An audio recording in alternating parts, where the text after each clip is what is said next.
കർത്താവ് നിങ്ങളെ ധാരാളമായിട്ട് അനുഗ്രഹിക്കട്ടെ. വീണ്ടും നിങ്ങളോടൊപ്പം കർത്താവിന്റെ വചനവുമായിട്ടായിരിക്കാൻ സ്വർഗത്തിലെ ദൈവമിടയാക്കിയതിന് ഞാൻ ദൈവത്തെ നന്ദിയോടെ സ്തുതിക്കുന്നു. ദൈവവചനത്തിന്റെ അർത്ഥവും ദൈവവചനത്തിന്റെ യഥാർത്ഥ ആശയം നമ്മൾ മനസ്സിലാക്കുമ്പോൾ നമ്മൾ ഏറ്റവും കൂടുതൽ മനസ്സിലാക്കുന്നത് നമ്മെക്കുറിച്ചും ദൈവത്തെക്കുറിച്ചും. ഞാൻ ബൈബിൾ വായിക്കുമ്പോൾ എനിക്ക് ബൈബിളിൽ കാണാൻ കഴിയുന്ന രണ്ട് വ്യക്തികളെ ഉള്ളൂ. ഒന്ന് ദൈവത്തെയും, രണ്ട് എന്നെയും.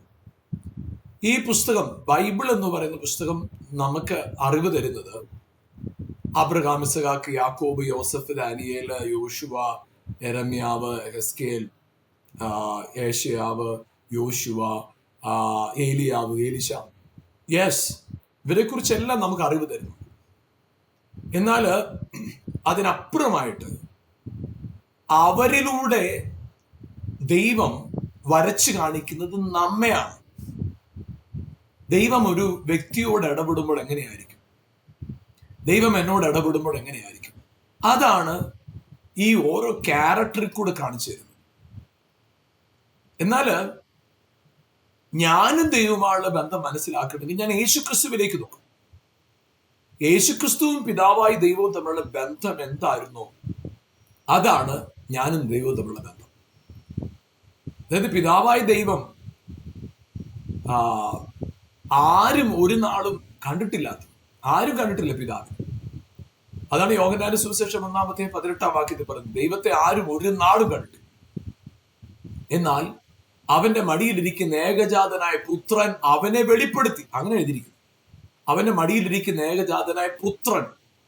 ഇപ്പൊ യേശുക്രിസ്തുവിലൂടെ എന്താ സംഭവിച്ചത്? പിതാവിനെ വെളിപ്പെടുത്തി. അപ്പൊ ഇവിടെ ആ വാക്യത്തിൽ തന്നെ അതിന്റെ അർത്ഥം വ്യക്തമാണ്. യോഹന്നാന്റെ സുവിശേഷം 1-ാം അധ്യായത്തില് 18 വാക്യം ഇങ്ങനെയാണ് പറയുന്നത്: ദൈവത്തെ ആരും ഒരു നാളും കണ്ടിട്ടില്ല, പിതാവിന്റെ മടിയിൽ ഇരിക്കുന്ന ഏകജാതനായ പുത്രൻ അവനെ വെളിപ്പെടുത്തിയിരിക്കും. അപ്പൊ യേശു ഇവിടെ നടക്കുമ്പോഴും, യേശു പത്രോസിന്റെ പടകിൽ ഇരുന്ന് വചനം പറയുമ്പോഴും, യേശു സെനഗോഗിൽ ചെന്ന് തിരുവെഴുത്ത് വായിക്കുമ്പോഴും, യേശു ദേവാലയത്തിൽ നിന്ന് ശാസ്ത്രിമാരോടും പരീക്ഷന്മാരോടും വലിയ പുരോഹിതന്മാരോട് 12-ാമത്തെ വയസ്സിൽ ആശയസംവാദം നടത്തുമ്പോഴും, യേശു ബഥാന്യയില് ലാസറിന്റെ കല്ലറവാതുക്കൽ നിൽക്കുമ്പോഴും, കാനാവിലെ കല്യാണ വീട്ടിൽ യേശു നിൽക്കുമ്പോഴും, ഇവിടെയൊക്കെ ഗദസര ദേശത്തെ ഭൂതഗ്രസ്തനെ സൗഖ്യമാകാൻ അവിടെ നിൽക്കുമ്പോഴും യേശു പിതാവിന്റെ മടിയിലാണ്. എന്ന് പറഞ്ഞാൽ that was the relationship with father and Jesus Christ. അപ്പൊ ഇത് തിരിച്ചറിയുക എന്നുള്ളതാണ് ബൈബിളിന്റെ അന്തസത്ത എന്ന് പറയുന്നത്. പ്രിയപ്പെട്ടവരെ, ഞാൻ നിങ്ങളോട് ഒരു കാര്യം പറയാം. ഈ ഒരൊറ്റ ആശയം തിരിച്ചറിഞ്ഞൊരു വ്യക്തി വേറെ ഒരൊറ്റ കാര്യങ്ങളുടെ പുറകെ നടക്കത്തില്ല. അവൻ ഉറപ്പാണ്, ഞാൻ വിശ്വസിക്കുന്ന ഒരു ദൈവമുണ്ട്, അവൻ എൻ്റെ കാര്യങ്ങളെ ഞാൻ ചിന്തിക്കുന്നതിനേക്കാളും ശ്രേഷ്ഠമായി നടത്തി തരും. കാരണം അവന്റെ വാസസ്ഥലമാണ് ഞാൻ. അപ്പൊ നമ്മുടെ ഉള്ളിൽ ഉണ്ടാകേണ്ട ഏറ്റവും വലിയ തിരിച്ചറിവ് ഇതാണ്. ബൈബിൾ വായിച്ച് നമുക്ക് കിട്ടേണ്ട ഏറ്റവും വലിയ അറിവിതാണ്.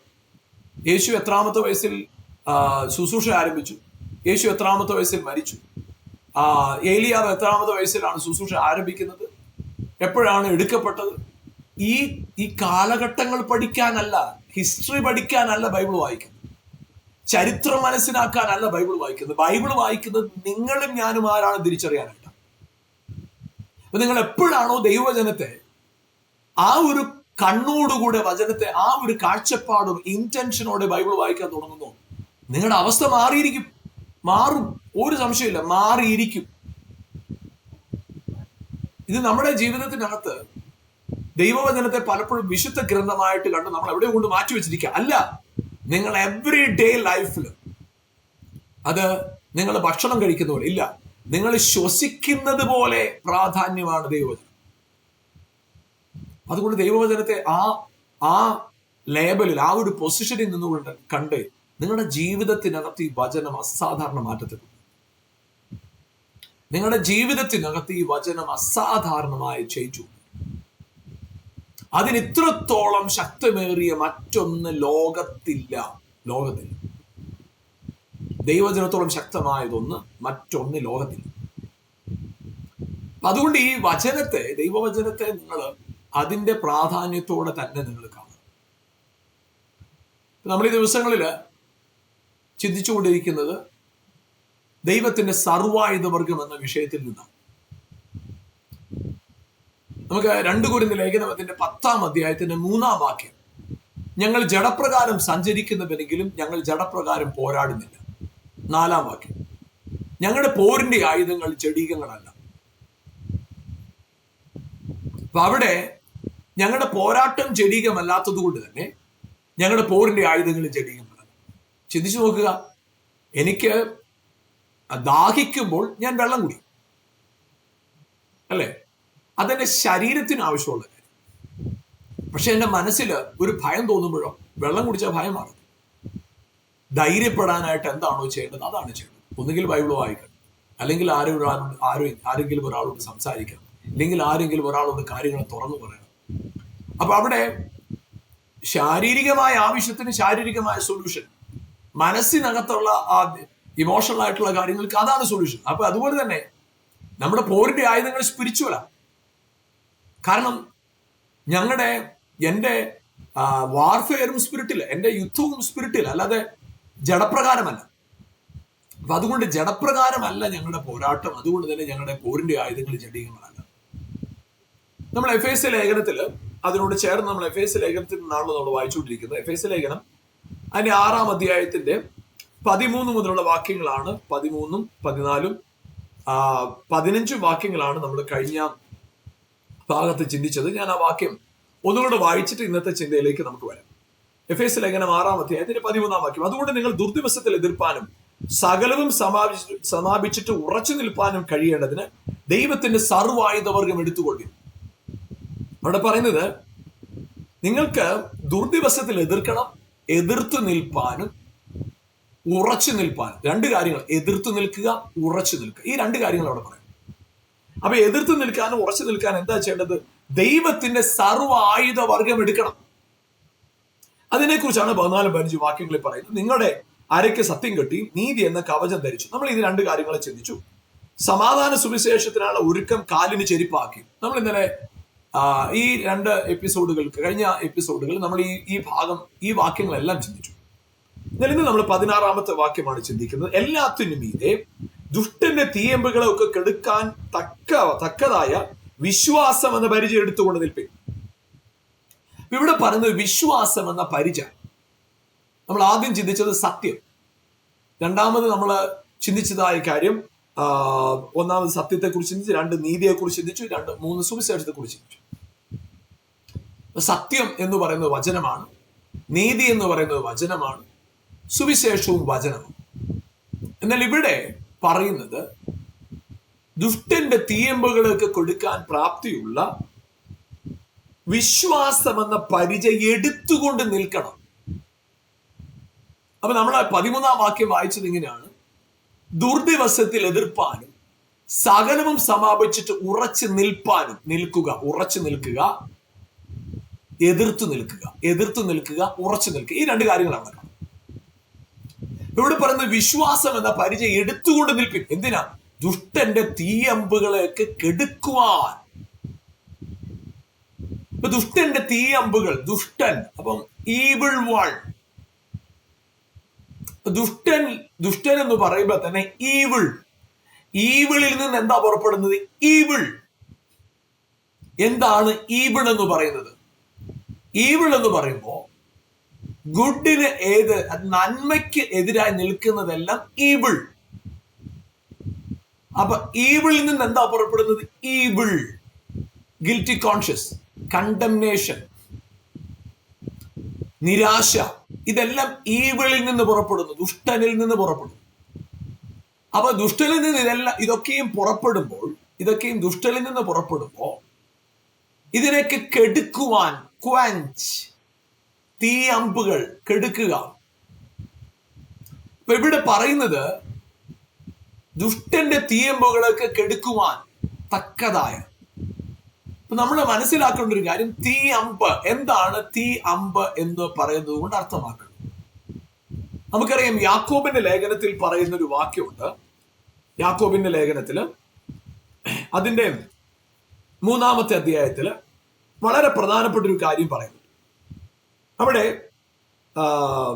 അതിന്റെ 3-ാമത്തെ വാക്യം, കുതിരയെ അധീനമാക്കുവാൻ വായിൽ കടിഞ്ഞാണിട്ട് അതിനെ മുഴുവൻ അതിന്റെ ശരീരം മുഴുവൻ തിരിക്കുന്നുള്ളു. കപ്പലും എത്ര വലിയ ആയുധമെങ്കിലും അതെന്ത് ചെയ്യുന്നു, അതൊരു എന്തുകൊണ്ടാ, അതൊരു ചെറിയൊരു ചുക്കാൻ കൊണ്ട് അതിനെ തിരിക്കും.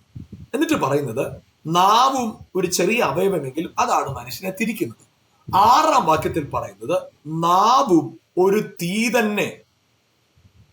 നാവും ഒരു തീ തന്നെ. അപ്പൊ എന്താണ് തീ അമ്പുകൾ? ഇവിടെ നാവിനെ കുറിച്ച് പറയുന്നത് തീയാണ്. നാവ് തീയാണ്.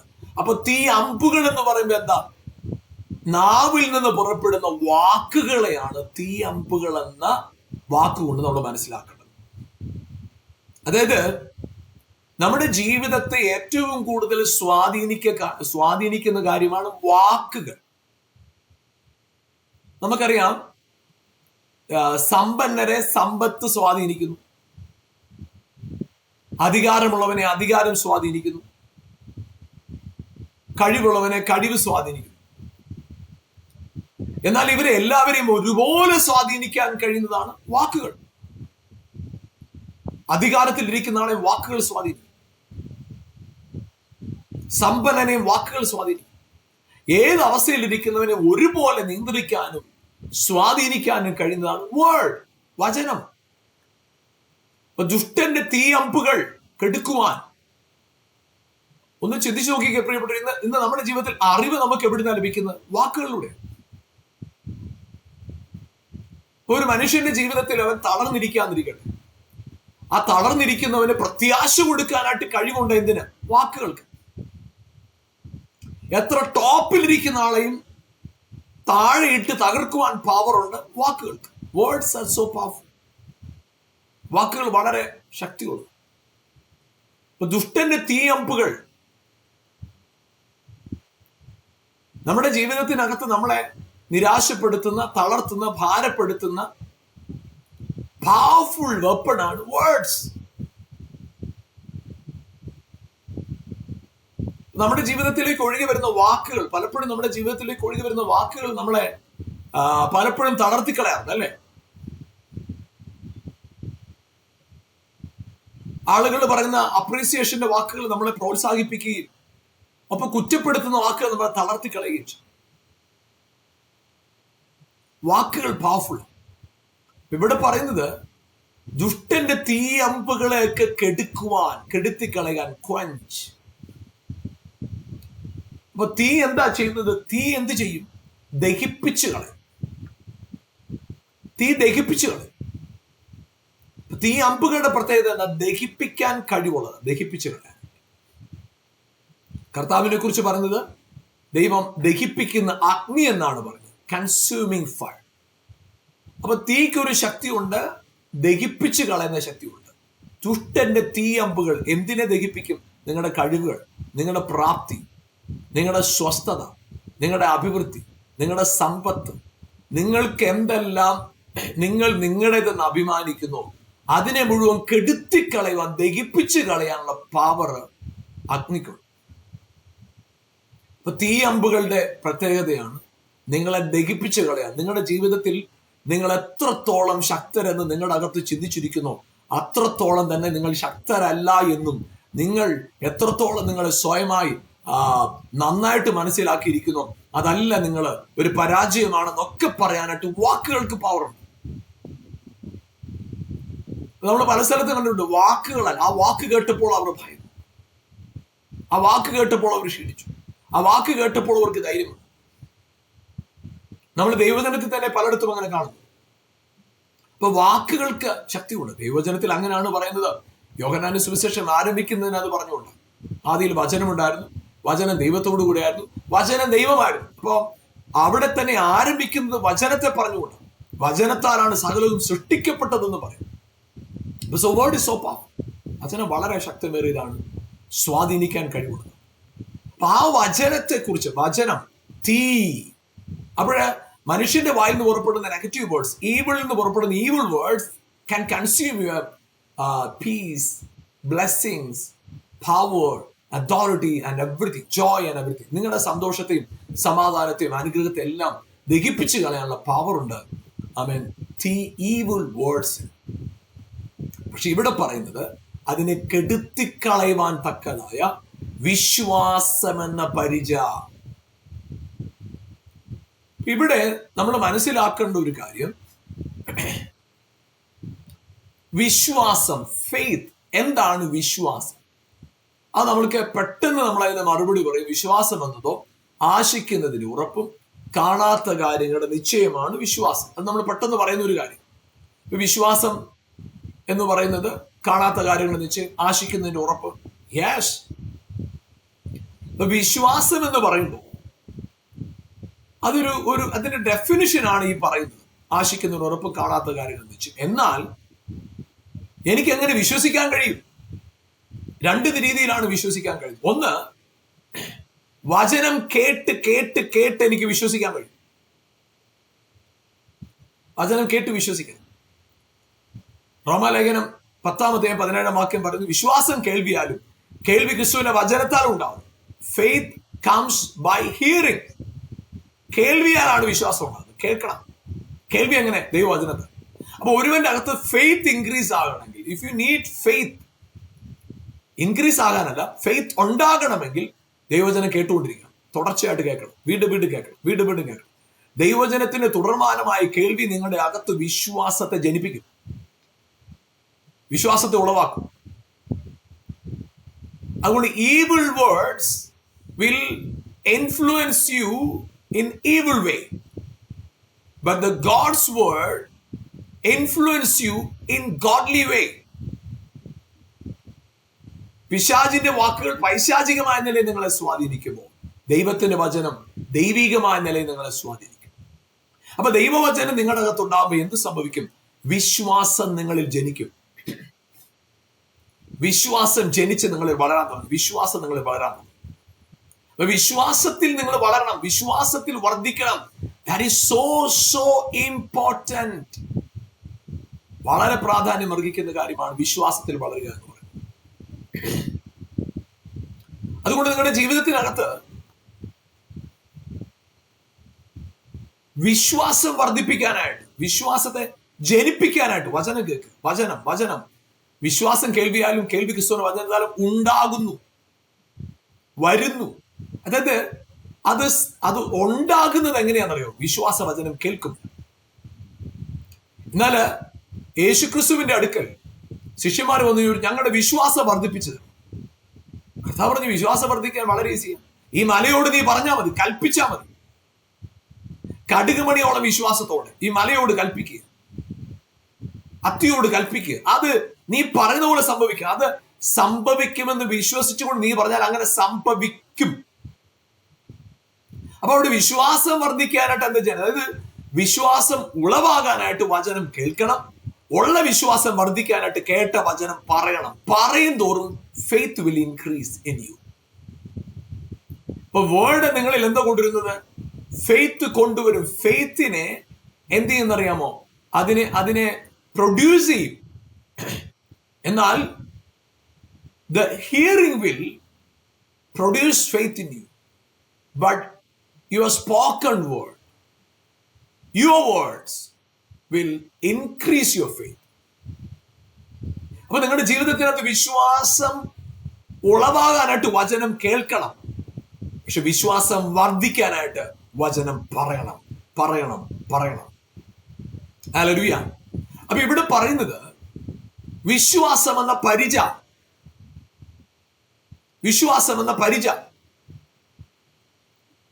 അതായത് പ്രിയപ്പെട്ട ഒരു പരിച എന്ന് പറയുമ്പോൾ തന്നെ നമുക്കറിയാം, നമ്മള് ഒരു അത്യാവശ്യം ആളുകൾക്ക് അറിയാവുന്ന ഷീൽഡ് എന്ന് പറഞ്ഞാൽ അറിയാവുന്ന, അതായത് ശത്രു ഉപദ്രവിക്കുമ്പോൾ അവന്റെ ആയുധങ്ങൾ നമ്മളെ മുറിപ്പെടുത്താതെ, ഹേർട്ട് ചെയ്യാതെ ഇരിക്കാനായിട്ട് പ്രൊട്ടക്ട് ചെയ്യാൻ ഉപയോഗിക്കുന്നതാണ് പരിചയം. അപ്പൊ ഇവിടെ പരിചയം എന്ന് പറയുന്നത് ദൈവത്തിന്റെ വചനമാണ്, ഫെയ്ത്ത് ആണ്. എങ്ങനെയാണ് ഈ ദൈവത്തിന്റെ ഈ ഈ ഈ പരിച അല്ലെങ്കിൽ ഈ ഫെയ്ത്ത് വർക്ക് ചെയ്യുന്നത്. അത് ചിന്തിച്ചു നോക്കിക്കേ.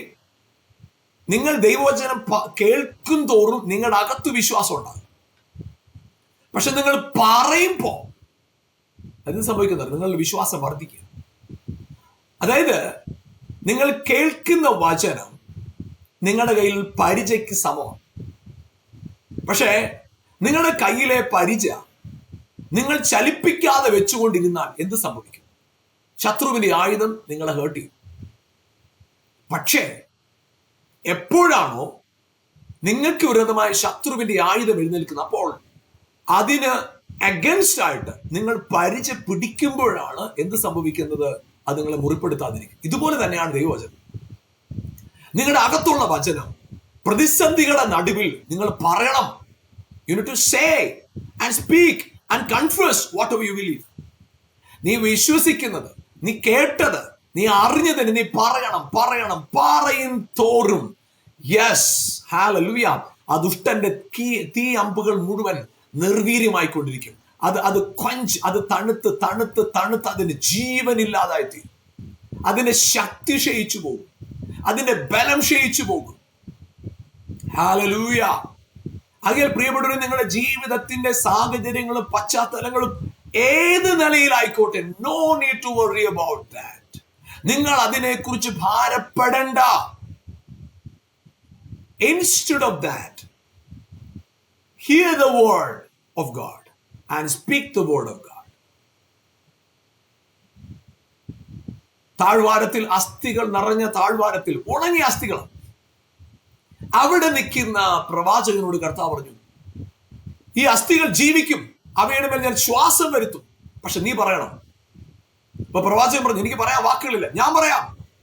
ദൈവം പറഞ്ഞു കൊടുത്തത്, ദൈവം അരുളി ചെയ്തത് അതുപോലെ പ്രവാചകൻ പറഞ്ഞപ്പോ യെസ്, ആ ഉണങ്ങിയ അസ്ഥികൾ നിറഞ്ഞ താഴ്വാരം സൈന്യത്താൽ നിറഞ്ഞിരുന്ന ഹല്ലേലൂയ താഴ്വാരമായിട്ട് മാറി. ഞാൻ പറയട്ടെ, you are the prophet of your family.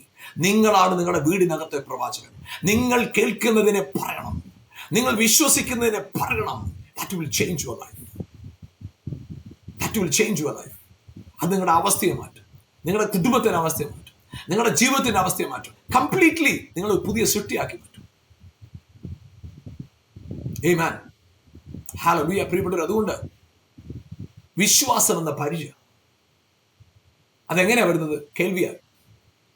കേൾക്കുന്ന വചനം നിങ്ങളിൽ വിശ്വാസം ജനിപ്പിക്കുമ്പോൾ പറയുന്ന വചനം നിങ്ങളിലെ വിശ്വാസത്തെ വളർത്തും. കേൾക്കുന്ന വചനം നിങ്ങളുടെ ജീവിതത്തിൽ വിശ്വാസം ജനിപ്പിക്കുമ്പോൾ നിങ്ങൾ പറയുന്ന വചനം നിങ്ങളിൽ വിശ്വാസത്തെ വളർത്തും. ഇവിടെ ഞാൻ പറയട്ടെ, ജനിച്ച കുഞ്ഞ് വളരാതിരുന്നാൽ എന്താ പ്രയോജനം? നാം നട്ടുവെച്ച വിത്ത് വളരാതിരുന്നാൽ എന്താണ് പ്രയോജനം?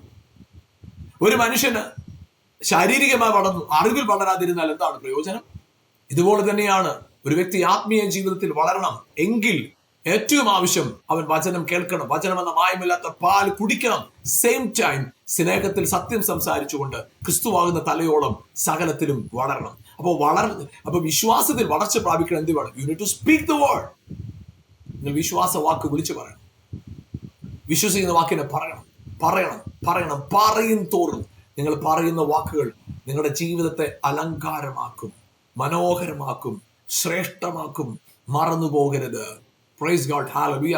പ്രിയപ്പെട്ട, അതുകൊണ്ട് ഇവിടെ നമ്മൾ ഈ വചനത്തിൽ കാണുന്നത് ഇങ്ങനെയാണ്: ദുഷ്ടന്റെ തീയമ്പുകളെ ഒക്കെയും കെടുക്കുവാൻ തക്കതായി വിശ്വാസം എന്ന പരിചയം എടുത്തുകൊണ്ട് നിൽപ്പീൻ. അപ്പൊ നിങ്ങളുടെ നിൽപ്പിൽ നിങ്ങൾക്ക് ആവശ്യമുള്ള കാര്യം ഇത് രണ്ടാണ്. ഒന്ന്, നിങ്ങൾ കേൾക്കുന്ന വാക്ക്. രണ്ട്, നിങ്ങൾ പറയുന്ന വാക്ക്. Yes, hallelujah. പ്രിയപ്പെട്ട കർത്താവില് ഹല്ലേലൂയ, നിങ്ങളെ കേൾക്കുന്ന വചനം, നിങ്ങളോടുള്ള വചനം, അതെന്ത് ചെയ്യണം? ഞാൻ പറഞ്ഞല്ലോ, ആ പരിചയം നിങ്ങളുടെ കൈ വെച്ചുകൊണ്ടിരുന്നിട്ട് കാര്യമില്ല. ശത്രു നിങ്ങളെ അറ്റാക്ക് ചെയ്യുമ്പോൾ ആ സ്ഥലത്ത് നിങ്ങൾ ആ പരിചയം എന്ന ആയുധം നിങ്ങൾ പിടിക്കുമ്പോഴാണ് നിങ്ങൾ പ്രൊട്ടക്ട് ആവുന്നത്.